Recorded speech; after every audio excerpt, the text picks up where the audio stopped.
Hi guys, I'm Miss Chen. Welcome back to your Mandarin characters lesson.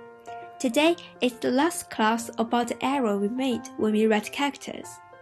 We will talk about the structure of characters. We will focus on a common problem you have when writing characters, which is that separate parts are too far away from each other. Most characters consist of two or more parts. When we write them, we sometimes write two separate parts too far away from each other, making each part look like two independent characters.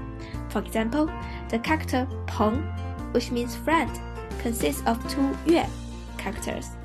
If we write the two parts too far away, the meaning changes from friend to two moons. 我的朋友 means my friend. But if we don't pay attention to the structure of the characters, it won't make any sense.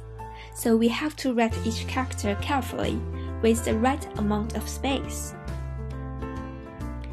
We can practice writing using this kind of paper that I mentioned before. Each character needs to stay in its own box, like this. We shouldn't write it across the lines of the box. Today's test is a bit difficult. Here's a self-introduction from Mac. But some characters are incorrect. The two parts of the characters are too far away from each other and have become independent characters. Find them and correct them. I believe in you. You can do it.